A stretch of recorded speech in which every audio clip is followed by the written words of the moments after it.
The boy who shook the tower began not with a storm, but with a whisper. "Excuse me, ma'am. My dad's sick today, so I came instead." The words, simple and steady, fell into the glass-encased boardroom like a stone shattering still. Water, a room built for power, stilled into silence.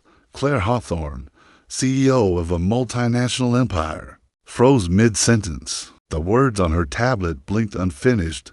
Her mouth parted in disbelief. Around the expansive conference table, executives, lawyers, and department heads turned in unison toward the door. Expressions slid from confusion to outright disbelief as they took in the figure standing just inside the threshold, a little boy, no taller than the leather chairs that lined the boardroom, maybe 6 or 7 years old. His janitor uniform was comically oversized, the sleeves rolled up multiple times, pant legs cinched with shoelaces at the ankles, one red sneaker, one black, a battered spray bottle in one hand, and a perfectly folded blue cloth in the other. His brown hair danced with the memory of wind, and though his clothes hung loose, his posture was surprisingly steady.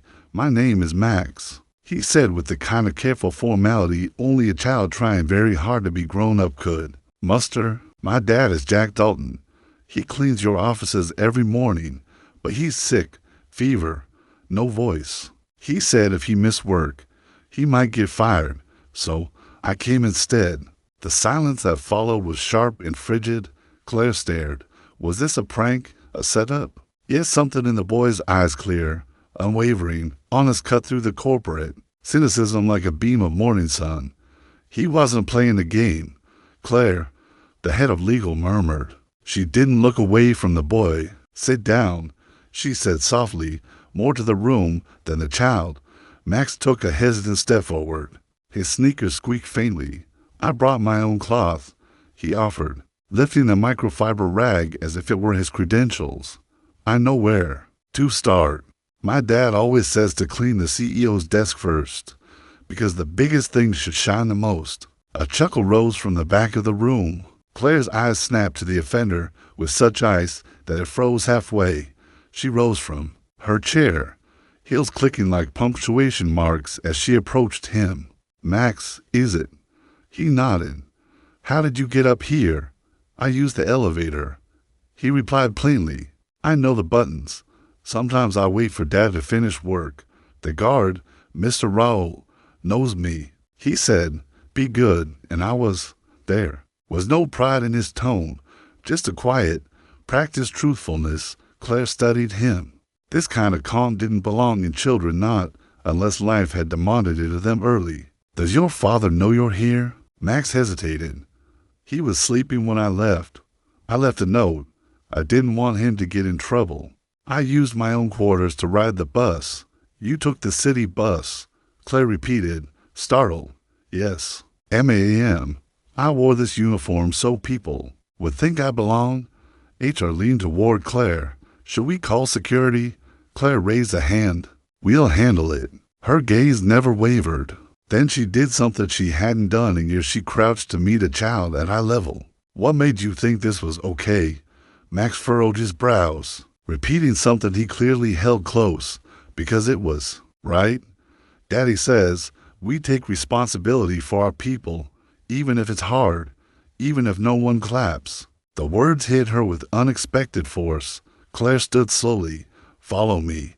She walked out, not sparing the executives a backward glance. Max followed, rag in hand, as if this were the most natural thing in the world. At the door to her private office, she paused. Sunlight poured through glass walls, glinting off the modern surfaces. "This is your real desk?" he asked. "Yes."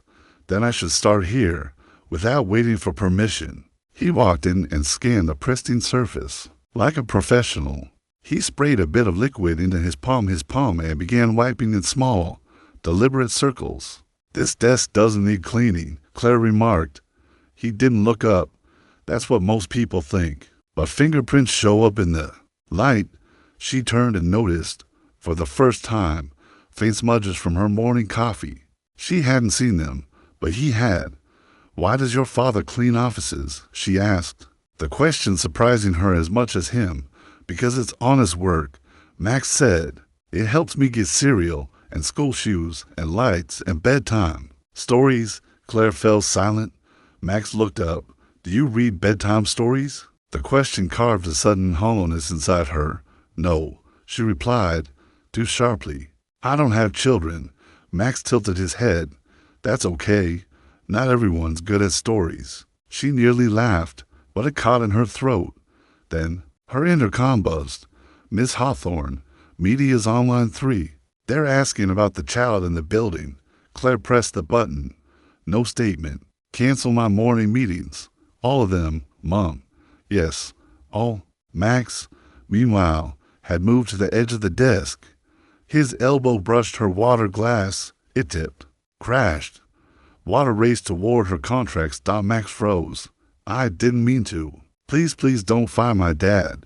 I was just trying to help." Claire sprang into action, blotting the mess, saving the papers. Then she turned to him. He stood small and stricken, eyes glassy. "I messed up," he whispered. "I tried to be careful." Claire crouched again and pressed a tissue into his trembling hands. "You didn't mess anything up," she said softly. "You showed up. That's more than most adults do." He blinked. "You know what's funny?" she added. "I've negotiated billion-dollar deals without blinking, but today I'm completely undone by a janitor's son with a spray bottle." A small smile broke through his fear. "Daddy says cleaning helps people breathe better." She looked at the now gleaming surface, then at the boy, and for the first time in a very, very long while Claire Hawthorne exhaled. Max now sat cross-legged on the bench near the window, sipping juice from the executive fridge as if it were a juice box from home. His feet swung just above the floor. "Content. Does being a CEO mean you're the boss of everything?" he asked. "More or less," Claire replied. "Do you have to be mean to be the boss?" "Where did you hear that?" "My teacher, and on TV, the bosses always yell." "You notice I didn't yell when you spilled water." "Yeah," he said thoughtfully. She smiled faintly. "Maybe that's because I've done worse."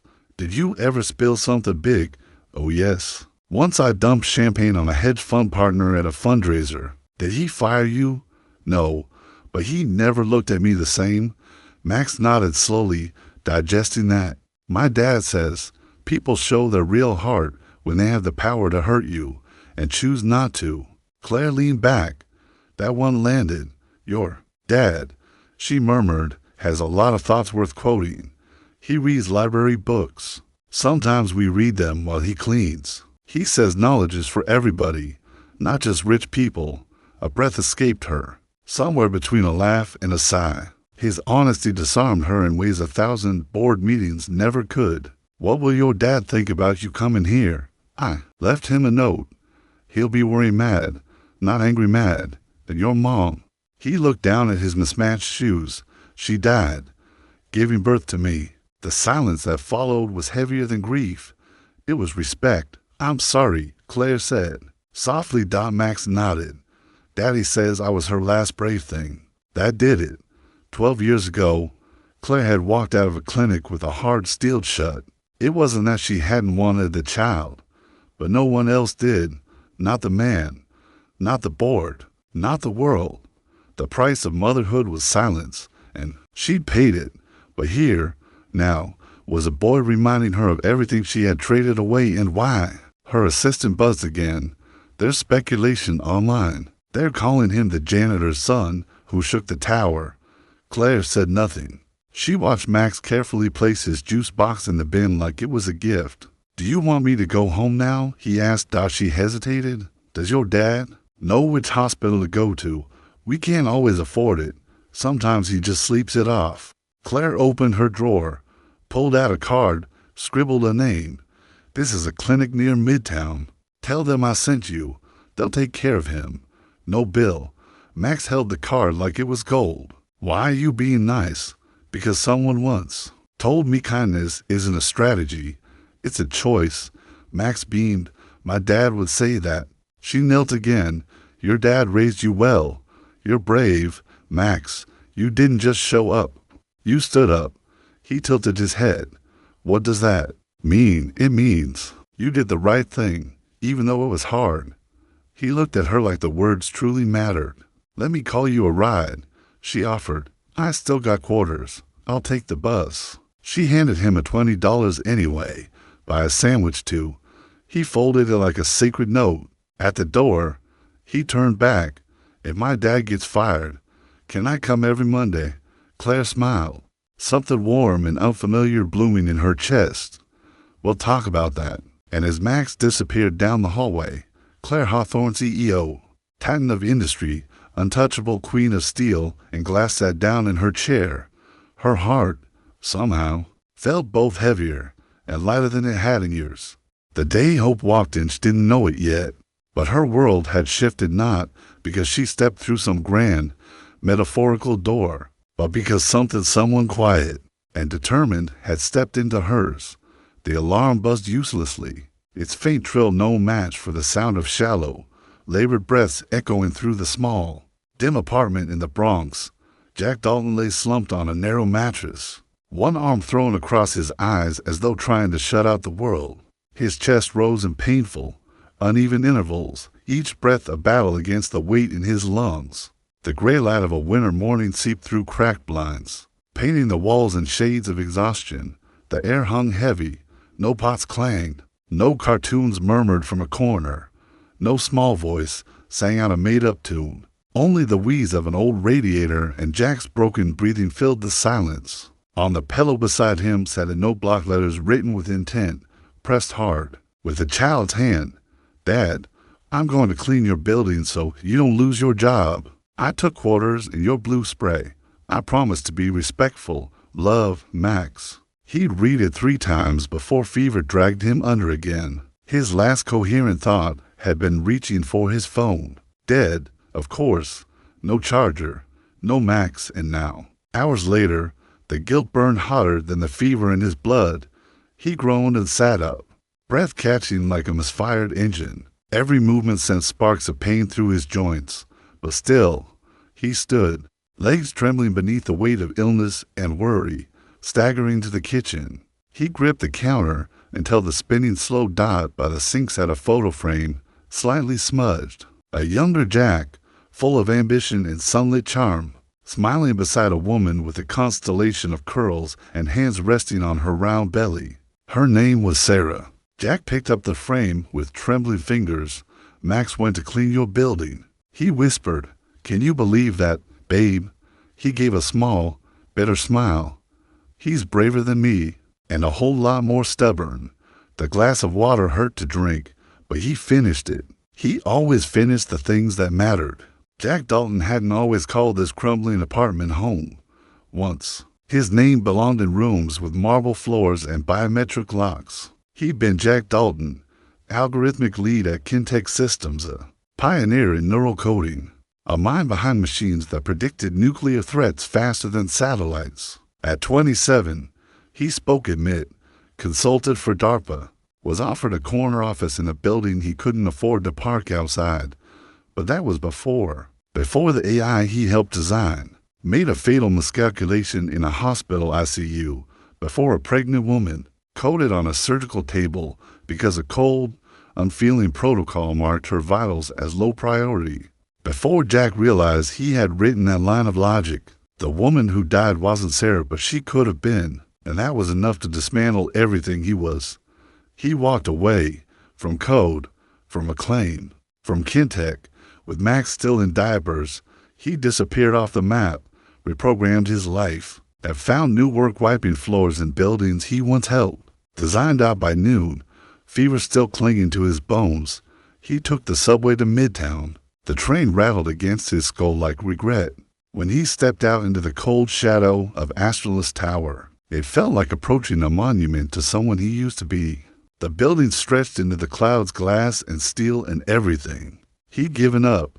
He passed through security. Raoul, the old guard, giving him a silent nod, and made his way to the facility's level. Familiar faces offered half smiles, but there was a whisper in the air. "Different. That's him." Someone murmured, "The boy's dad." Heard the CEO cleared her entire schedule for the kid. Went viral this morning. Like, really viral. Jack kept his head down and kept walking. On the 27th floor, He opened the door to the janitor's supply closet. The shelves were orderly, everything in its place except the blue spray bottle. Of course, Max had taken it. Jack sat on a crate and let out a breath. He hadn't realized he was holding Dot. Then came the knock. Dot. He looked up. Claire Hawthorne stood in the doorway, framed by fluorescent light and winter gray elegance. Her trench coat likely cost more than his last 3 months' rent combined. But there was no judgment in her eyes, just clarity. "Mr. Dalton," she said, even, precise, not cold. Jack rose, startled. "I heard you were back," she said. Max left quite the impression. "I'm sorry," Jack replied instantly. "He shouldn't have come. If I'd been awake." She lifted a hand. "He didn't do something reckless. He did something bold." Jack let out a breath. "I wasn't trying to raise a hero." Claire stepped into the room, narrowly avoiding a mop bucket. "Heroes don't always wear capes," she said. "Sometimes they wear uniforms 3 sizes too big and bring their own cleaning cloth." Jack allowed a tired chuckle. "He's a good kid. Too good sometimes. We listen to audiobooks while I work. He picks the ones with dragons and philosophers. I recite what he likes. Keeps him company. Keeps me feeling like I'm still teaching something." "You were a teacher?" Jack shook his head. "Engineer. Systems. Defense. Hospitals. I walked away. Got tired of building things that forgot people." Claire's expression didn't change, but something in her posture softened. "And now you clean the very buildings you once helped build." He nodded. "Some call it failure. I call it penance." Claire stepped closer. "I don't think Max sees it that way." Jack looked down at his bleach-stained hands. "Kids believe in heroes until we teach them not to." "Or maybe," Claire replied, her voice dipping, "they see something we've forgotten to look for." A silence settled between them, not awkward, just delicate. Sacred. Then she extended a folded card. "A clinic. Midtown. Discreet. They're expecting you this afternoon. I made sure it won't cost you anything." Jack stared at it, then her. "I don't take pity." "It's not pity," she replied, head tilted. "It's what your son would do for you if he had a bigger wallet." He accepted it. Slowly. At the doorway, she paused again. "Mr. Dalton," she said softly, "you didn't just raise a good kid. You raised a boy who walked into a tower full of executives and reminded them what honor looks like. Don't ever apologize for that." Then she was gone. The door closed behind her with a whisper, but her words thundered louder than anything Jack had heard in years. He looked down at his hands again. Maybe they weren't stained. Maybe they were just worn from holding on. And somewhere, faint but real, something stirred. Not pride, not yet, but hope. By Tuesday morning, the name Max Dalton had begun to echo. Like folklore in elevator conversations and break room whispers. The boy had no idea. While a grainy video of him, spray bottle in hand, standing beside the Astralis boardroom made its rounds across social media, Max sat cross-legged in the reading corner of PS28, completely absorbed in a picture book about constellations. Inside the tower, however, Max was becoming legend. That janitor's kid walked into a boardroom like it was nothing. Claire canceled her entire morning. For him, she's never canceled for anyone. You see the video? The kid wiped her desk like it was the Resolute desk in the White House. It had started with an accidental hallway clip taken by a junior associate named Elise. She hadn't meant to go viral, just found it too surreal to keep to herself. Her caption read, "A 6-year-old just demonstrated more leadership than half this building." By lunch, the boy who cleaned the boardroom was trending worldwide. News outlets flooded Astralis. Claire's inbox brimmed with interview requests and offers for morning show exclusives. But Claire Hawthorne wasn't interested in spectacle. She stood at her office window, arms folded. Her reflection ghosted in the glass as she watched the city pulse beneath her, the same city that taught her to protect, perform, and never, ever soften. But in that one sacred hour, a child had walked through her armor like it was spun sugar. He hadn't performed.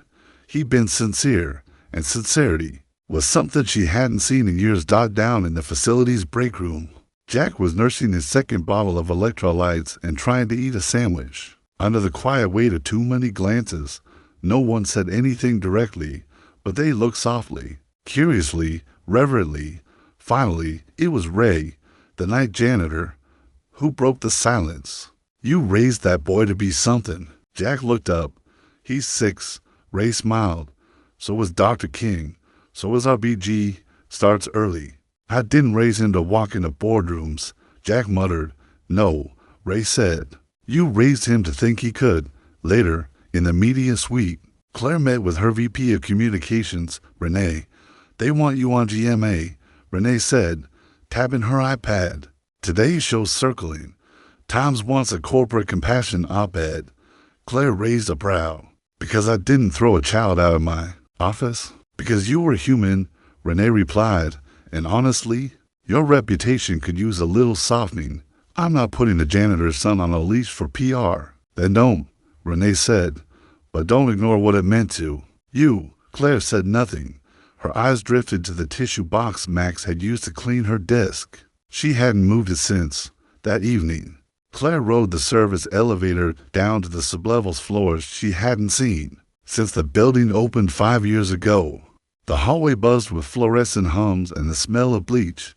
She pushed open the gray door to facilities storage without knocking. Jack looked up from a bin of supplies. "I wondered when you'd come," he said, wiping his hands. "You did. You don't seem like the type who leaves questions hanging." She smirked. "And you seem like the type who answers without being asked. Saves time." Claire stepped closer. "Max didn't just create a moment. He started a narrative. Astralis runs on perception as much as performance. You're worried about the optics." "I'm calculating," she corrected. Jack smiled faintly. "That's the first honest thing I've heard from a suit in 10 years. She didn't deny it. "He walked into that room," she said, her voice quieter now, "alone, willing to get thrown out, all because he thought about your job before his fear." Jack's voice broke slightly. "He's like his mom." Claire paused. "Tell me about her." He placed his gloves down like they were sacred. Sarah was a symphony in a world full of static. She found meaning in dandelions, in strangers' birthdays, in the silence people tried to hide. She made me believe we could raise a child in a world that rarely makes room for gentle people. Claire's throat tightened, and when she died, Jack's voice faded. "I stopped believing." Jack looked at her, the weight of unspoken truths shadowing his eyes. "But Maxie never let me give up on the version of myself she saw in me," Jack said, his voice steady with the quiet strength of a man who had learned to live without applause. "He holds me to that standard every damn day." Claire's gaze softened, absorbing his words like an unexpected warmth she hadn't prepared for. "You're a man who builds integrity in the dark," she said quietly. "Your son brings it into the light." Jack tilted his head, eyebrows raised slightly. That sounded like a compliment. It was, she admitted, a rare smile tugging at the corners of her mouth. "Don't get used to it." Their laughter was small, tender in exchange, between the people who'd worn armor for too long. Claire stepped back, her tone shifting to something more deliberate. "I won't make him a press darling," she said, "but I want to honor what he did, publicly, but gently." Jack was silent for a moment, then nodded. "Just don't cheapen it." He didn't step in for applause. He stepped in for love. Claire's voice softened. "He's not the kind of story you use," she said. "He's the kind you follow." As she turned and walked away, Jack glanced down at the neatly folded rag in his pocket, the same one Max had handed him that morning. It still smelled of lemon cleaner and something subtler, something intangible. Hope. The morning sun spilled through the glass walls of Claire Hawthorne's corner office, streaking across the gleaming mahogany desk like golden scars. Her schedule was a wall of obligation, back-to-back strategy sessions, a pre-brief for board alignment, a Zoom with the European partners, but none of it felt urgent anymore. Not compared to the quiet pull beneath her ribs. The manila folder sat in front of her like a weight she wasn't sure she should carry. She'd asked for it late last night ostensibly for HR protocol, internal clarity, but she'd known, even then, It was more than that. Jack Dalton, the janitor. Accept. He wasn't just a janitor anymore. She opened the folder, eyes scanning the standard forms. Hire date, emergency contact Max, performance reviews glowing, then a skills report. One line snagged her breath. Former occupation, systems engineer. Kentech Advanced Technologies. Claire Still. Kentech high-level military contractor. AI development, predictive defense systems. Everyone in tech and government knew the name. She flipped to the attached resume, sparse, almost evasive. But there was lead developer, bioethical logic framework, emergency AI triage system.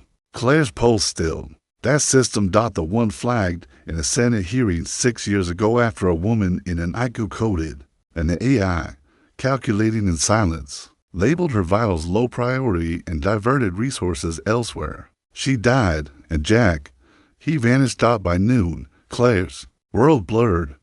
Pie charts dissolved into meaningless colors. Words on strategy decks collapsed into noise. She wandered into the executive lounge, seeking coffee, a task she hadn't done herself in months. Inside, Derek Marsh, her coup, was pouring espresso. You okay? He asked. Claire hesitated. I looked into Dalton, the janitor. He used to write code, high level, medical AI. Derek raised a brow. Seriously, no lawsuits, no incident reports. He just disappeared, walked out of the system and into blue coveralls. Derek handed her a cup. You think he's dangerous? No, she said. I think he's the only one in this building who knows what it looks like when power forgets people. Downstairs, Max sprinted across the marble lobby floor, paper in hand, grinning like the sun had personally chosen him. Miss Claire, he called. Security waved him through like royalty in sneakers to sizes too big. Claire stepped off the elevator just in time to meet him. I got a gold star in reading. Max beamed. I read about planets. By myself. She took the paper, smiling wide. I've seen grown men pitch billion-dollar visions without this much pride. Max puffed his chest. My dad says stars matter more when you earn them. Claire crouched beside him, tapping the gold sticker. Then I'd say this one shines pretty bright. He looked around. Is Daddy working today? She paused. He's upstairs, but he's not just cleaning. What's he doing? Max asked. Claire's voice caught. He's being remembered. In a quiet conference room above, Jack stood before a whiteboard, flanked by two IT leads and a compliance officer. No press, no cameras. Claire had arranged the session off the record. Just a man, a mind, a truth needing to be heard. When did you stop trusting the machine? A compliance officer asked gently. Jack didn't flinch. The day I realized it was never built to feel urgency, only measure it. But medicine isn't a math problem, and neither is humanity. The room still. A young analyst looked visibly shaken. Jack continued, we built something brilliant, but we forgot one line of code, accountability. We let it decide, without conscience. What would you do differently? Someone whispered. Jack didn't miss a beat. Build systems that put people second and remind humans that always come first. Outside the glass, Claire watched. What she saw wasn't regret. It wasn't shame. It was rarer. Responsibility. The kind that doesn't beg forgiveness or demand applause. It simply stands up and stays. Her phone buzzed. A message from her assistant. Media wants the boy's name. Should we release it? She stared at the screen, then typed, no, the story isn't his. It's ours. She slipped the phone away and entered the room as Jack was packing up. Were you watching? He asked. I was listening, she replied, and learning. Jack nodded. That's more than most CEOs admit. Claire crossed her arms. Why didn't you ever tell anyone who you were? He shrugged. Because people only see what fits their expectations. I didn't want pity. I wanted peace. She was silent for a moment, then said, for someone who disappeared, you've left a bigger mark than most people who tried to become legends. I'm not a legend, Jack said softly. No, Claire agreed. You're a mirror. You show us who we really are. He looked down. You sure people want to see that? No, she said, but maybe it's what we need. That night, near midnight, Claire sat in her Tesla in the garage, hands wrapped tightly around the steering wheel as though it might anchor her to something real. The city hummed just beyond the concrete, but she didn't want to go home. She felt hollow, small. Jack's words echoed in her mind. We let it decide without conscience. I wanted peace, not pity. In a world addicted to noise, Jack had chosen silence. In a world chasing disruption, he had chosen decency. But the truth that haunted Claire wasn't about Jack. It was her own. 13 years ago, in a corporate bathroom, she'd stared down at the pink lines, pregnant, 23, ambitious, terrified. The father, a senior partner, vanished the moment she told him.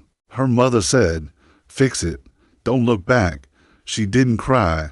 Not then. She signed the forms, took the car, went to the appointment, and never told a soul. But every March, on the same Tuesday, she found herself staring a little longer at playgrounds, wondering, counting. Would they be walking, talking, laughing? She told herself it was the right choice. Maybe it was. But it left a wound no empire could cover. And now, years later, she had been unraveled by a boy in mismatched sneakers, asking, "Do you read bedtime stories?" Claire pressed her forehead to the steering wheel and whispered into the dark, "No, sweetheart, I never got the chance." The next morning, Claire arrived early. She needed the hush before the building filled with voices. She didn't expect to find Jack already there, kneeling beside a brass fixture, polishing it like it was sacred. "Don't you ever sleep?" she asked. He looked up. "Sleep's for people who don't owe the universe back taxes." She smiled. "And how's your balance sheet looking?" He stood, cloth in hand, still in the red. "But I'm working on it." "Why you really here this early?" she asked. Jack paused. "Sometimes it's easier to breathe when no one's watching." "Do you miss it?" she asked gently. "The tech world." Jack's answer was slow. "I miss feeling like I was building something that mattered, until I realized it already had. It just mattered the wrong way." She nodded, quiet. "I built an empire so I'd never feel powerless again. Most nights I go home feeling like a fraud." Jack looked at her, unwavering. "That's how you know you're still human." She laughed softly. "You talk like you've seen the edge of something." "I have," he said. "It looked a lot like me. Alone, scrubbing floors, hoping my kid didn't outgrow the shoes I couldn't afford to replace." Claire's voice cracked. "I was alone once too. I made a different trade. I gave up someone who hadn't arrived yet for a future I wasn't even sure I wanted." He didn't speak, just stood beside her, in a silence that offered space, not judgment. "I never told anyone that," she whispered. "You just did. Do you ever wonder, what if you'd stayed?" Jack shook his head. "Not anymore. Sometimes stepping out is the only way to remember your soul." She let that linger, then said, "Max sees you that way, you know, not as a janitor, not just as a dad, as a lighthouse." Jack blinked hard. "That's a beautiful metaphor." "It's not a metaphor," she said. "That kid walks like he's got a compass inside him. You gave him that." Jack looked away, his throat tight. "You think people like us get a second story?" she asked. He looked at her, something raw, but warm behind his tired eyes. "I think the world gives second chances all the time," he said. "Most of us are just too proud to take them." Claire nodded slowly. "Maybe it's time we did." That afternoon, Max returned with another drawing, a crayon sketch of a tall building and a stick figure holding a mop beside a smaller one. Smiling wide dot at the top, in orange letters, "My dad is a hero because he shows up." Claire taped it to her wall, above the frame time cover, above the Tokyo Tech deal, above the six-figure painting. When people asked what it was, she'd smile and say, "Perspective." Asterisk when crayons tell the realest truth. Because sometimes the most powerful stories are those sketched in crayon, and sometimes the greatest strength isn't in rewriting the world, it's in showing up. For the unseen corners of it, it began as a low hummed the kind of quiet buzz that slips beneath the polished veneer of Aralis Tower. Rumors floated in hushed halls. Have you heard? The janitor, the one whose little boy stepped into the boardroom. Word is the CEO's been spending time with him. These whispers lingered, then vanished as quickly as morning fog. But in Claire Hawthorne's world, even fog could sink. A ship if left to settle dock by week's end. It was more than gossip in break rooms. It was seeping into inboxes, murmured in partner lounges, cropping up in whispered investor concerns. Then came the article, a tech blog with sensational flair, CEO's secret mentor, or power move. A crop security photo of Claire and Jack in a dim corridor spoke louder than the speculation. Claire slammed the dossier onto her desk. Renee, her VP of Communications, stood stiff, smartphone poised. We spin it, Renee offered. Say it's part of our Human First Leadership Coaching Initiative. Frame Jack as an anonymous associate inspiring culture change. Claire looked up coldly. He's not a prop, Renee. I won't reduce him to one. Renee hesitated. We have to choose. Our reputation has value, and it's slipping. Claire's jaw tightened. She stood and moved to the floor-to-ceiling windows, Manhattan stretching below her. I don't care about reputation, she murmured. I care about respect. Renee's reply was low. There's a difference. Claire's tone sharpened. Not in headlines. Downstairs, Jack felt the weight immediately. Colleagues offered forced smiles or looked away, eyes heavy with awkward recognition. A supervisor joked, guess we should all buddy up to the CEO now. His name was scrubbed from the whiteboard, replaced with Miss VIP. Jack said nothing. He kept mopping, but beneath the surface, anger roiled. That night, after Max drifted off to sleep beside his copy of Charlotte's Web, Jack sat on the edge of his bed, not like casting long, gentle shadows. He looked at his son, my rag-wielding boardroom, hero, and quietly whispered, You did the right thing, Max, but maybe the world wasn't ready for it. The next morning, Claire entered the boardroom to a half-filled room of tablet-bearing, suit-clad executives. Gregory Monroe, the board chairman, stood. Claire, he began. We've convened an executive session due to recent media narratives. Claire sat, unruffled. Rumors? She asked. A senior partner cleared his throat.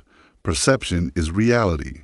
The market cares about optics, not intentions. Monroe leaned forward. Your proximity to a non-executive, someone with no clearance or formal influence, raises concerns. Claire's voice iced over. Are we discussing professionalism or proximity to someone who doesn't wear a suit? Silence. Monroe exhaled. You built something remarkable, but leadership requires detachment. If investors sense emotional interference, Claire rose. Her gaze was cold steel.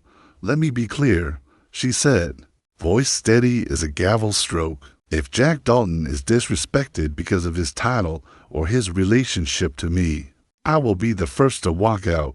Immediately, gasps echoed. She continued, volume rising. He is not a threat or liability.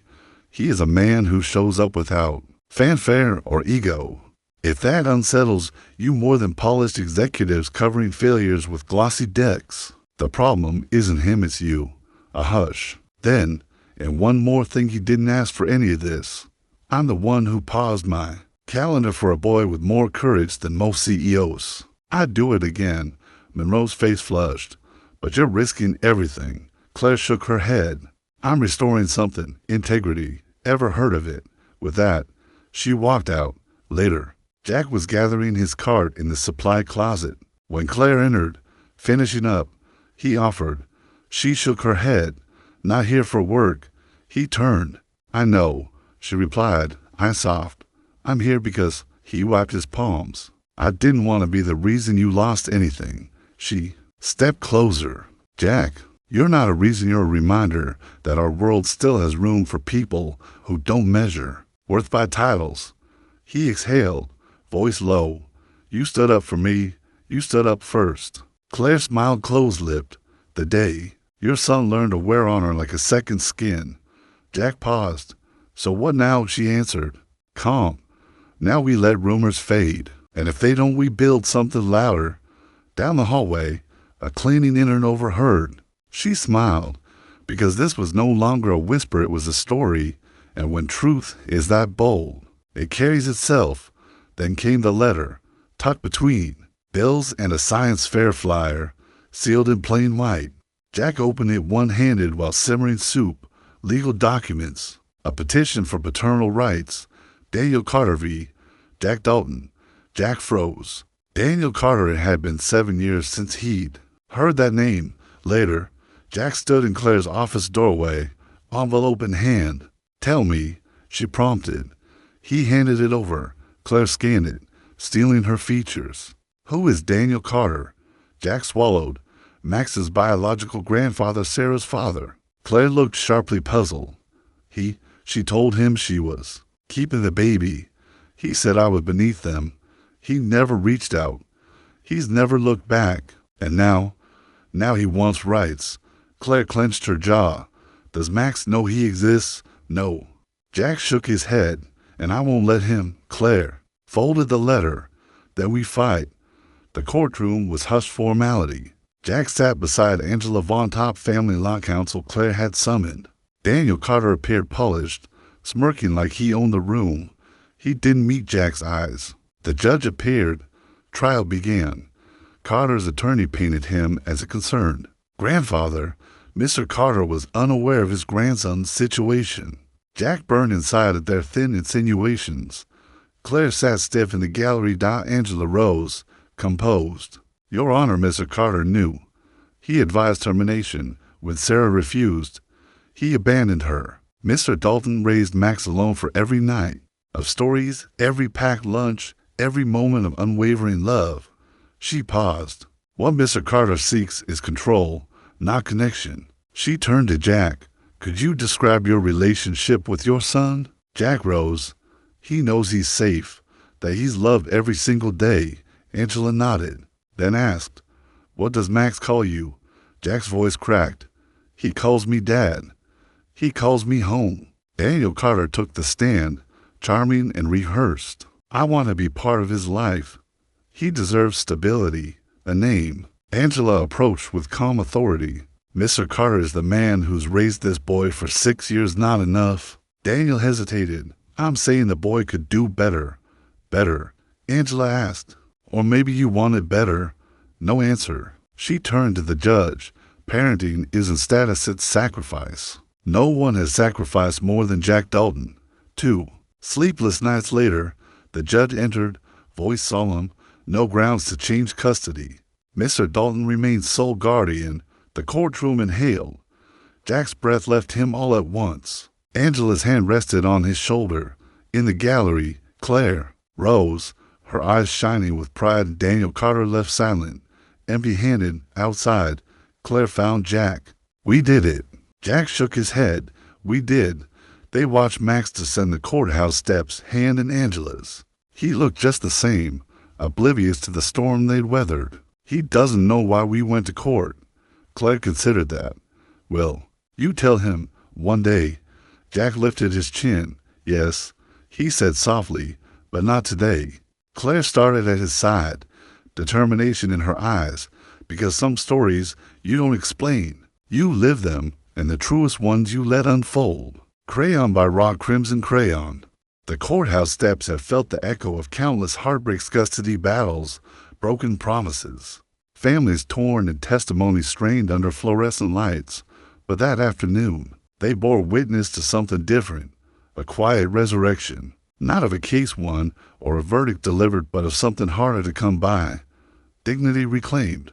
Jack stood beside Claire, the late day sun warming their shoulders. His voice was rough, quiet. "When he's old enough," Jack said, "he'll understand. That family isn't always blood. It's who shows up when it matters.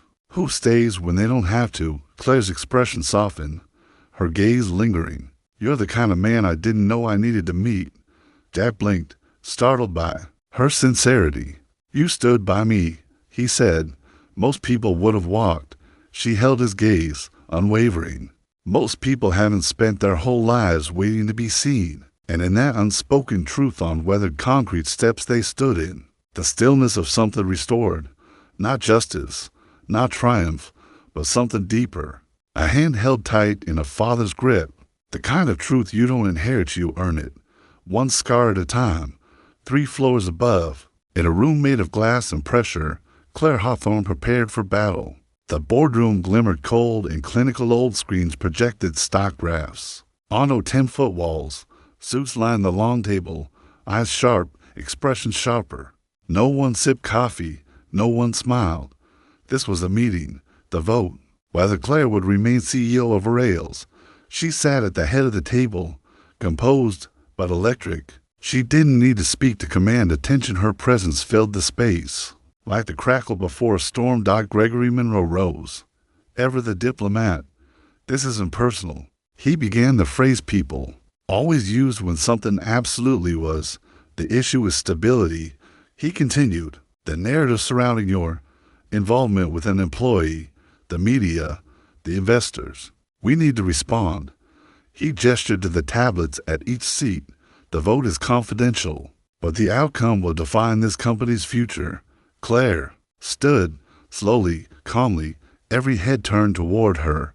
For 12 years, I've made this company a fortress, she began.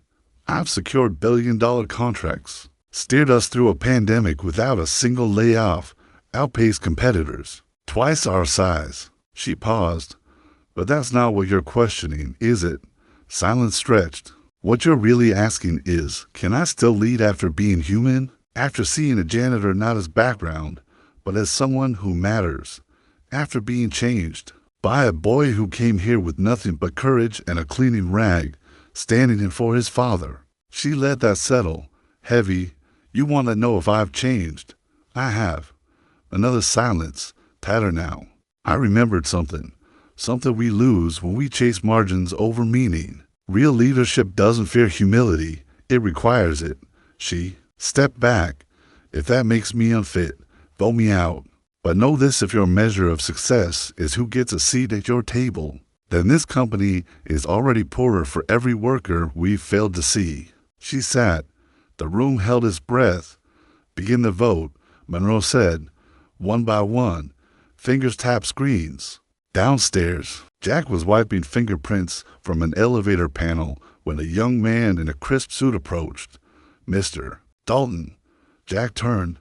They're voting on whether Claire stays CEO. Jack's jaw tightened. Didn't realize that was today. The man hesitated. She's the only exec who ever looked me in the eye. Used to feel invisible. Not anymore. Jack nodded. That's Claire. The young man straightened his tie. Some of us don't want her to fight alone. Back upstairs, the vote results lit up the screen. 7-5. She had won. Barely, but decisively. No cheers. No applause. Just breath held in and released. Then, the boardroom doors opened, and what followed was not on the agenda.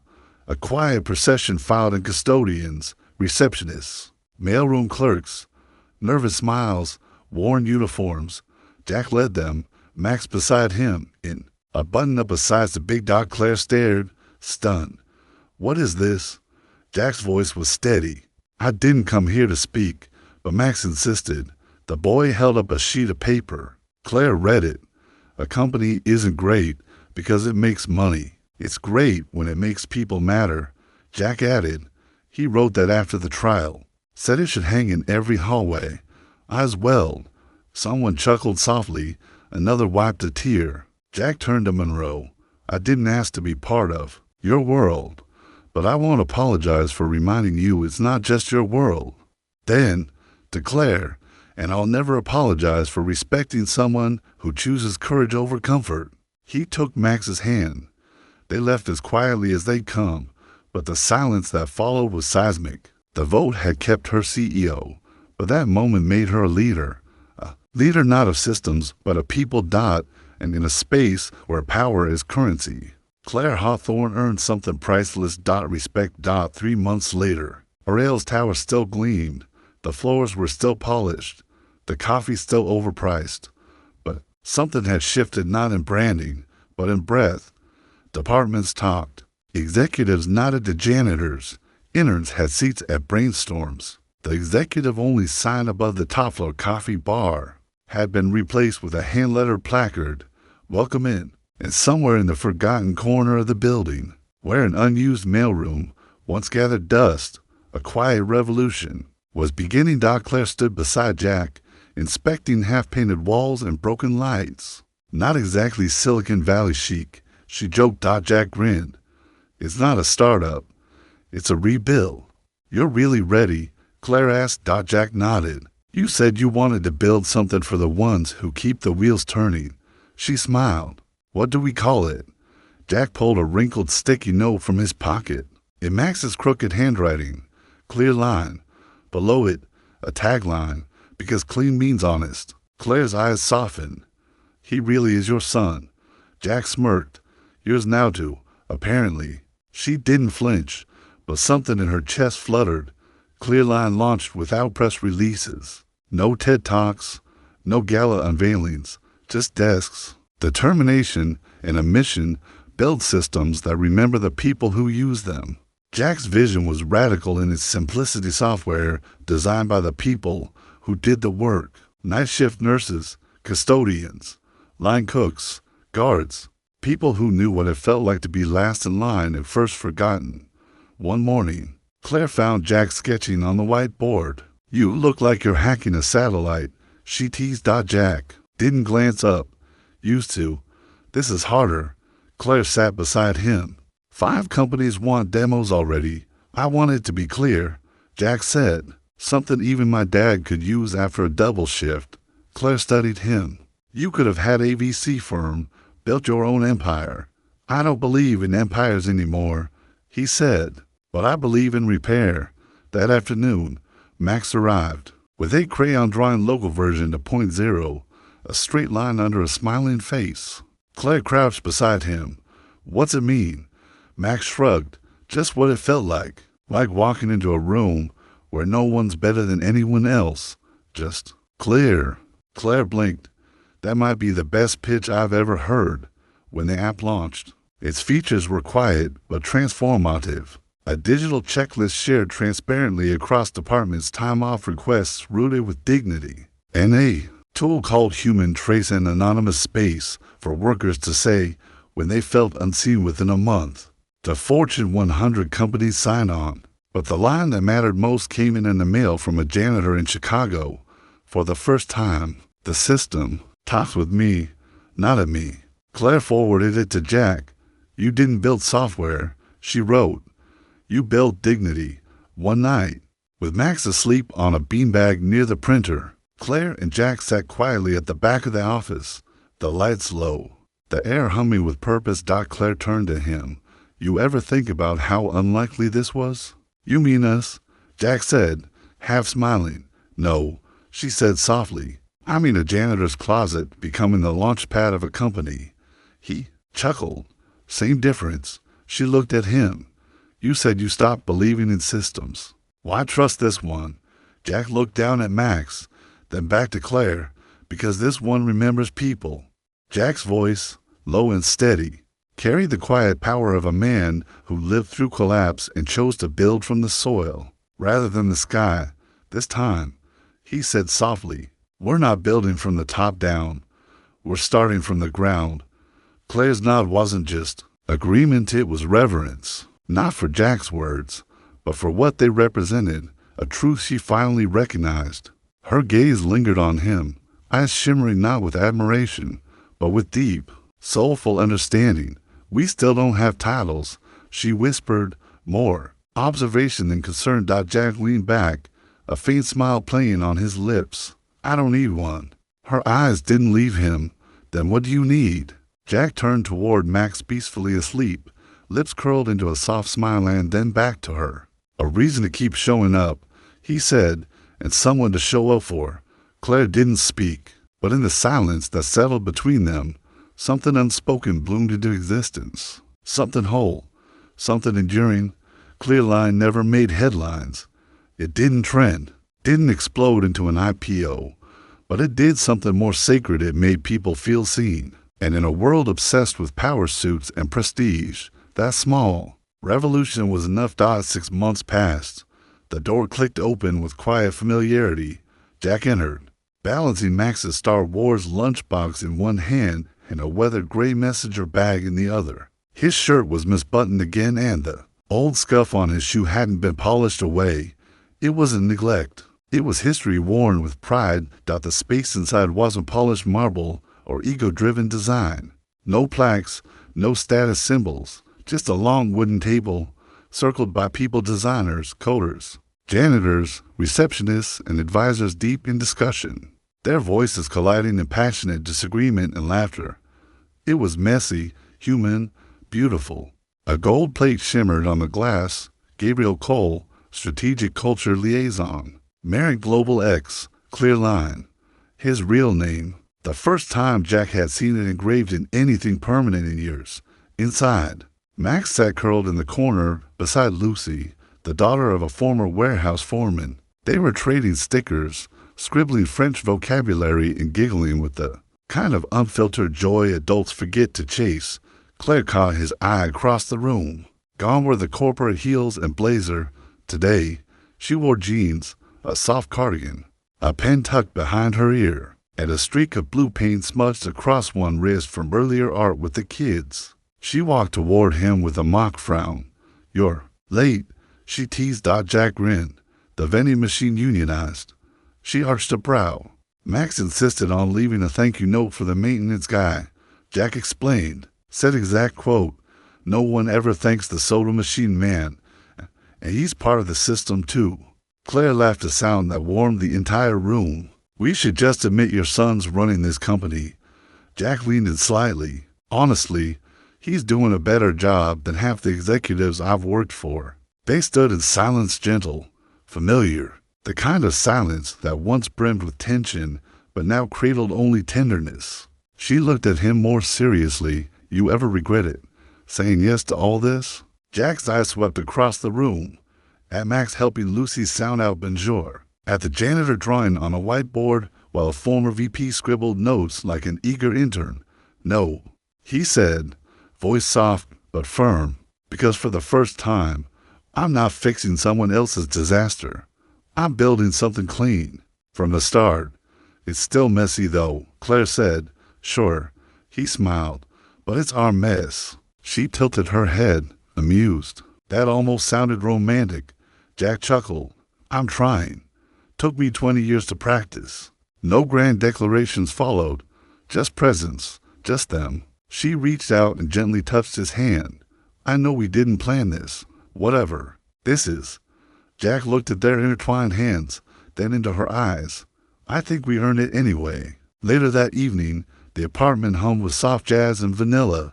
Max proudly showing off his French phrases. Claire attempting cookies from scratch and burning them with spectacular flair. Jack sat at the kitchen table, sipping tea, watching them as if afraid this warmth might dissolve into dream.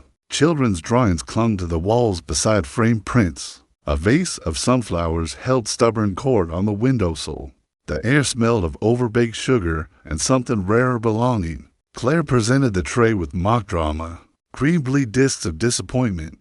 Jack bit into one. Tastes like childhood. Max, mouthful. Chimed in. Tastes like fire. They all laughed. Three souls imperfect, but healing gathered around a table in a small apartment. It wasn't grandeur, but it was good. Deeply, achingly good. Claire leaned forward. "Do you remember what you said the first day we met?" Jack frowned. Something about broken soap dispensers. She shook her head. "You said, 'I'm just here to clean.'" Jack smiled. Claire reached across and squeezed his hand. "Well," she whispered, "I'm glad you stayed." Outside, the city glowed in amber, rushing, buzzing. But inside, time slowed.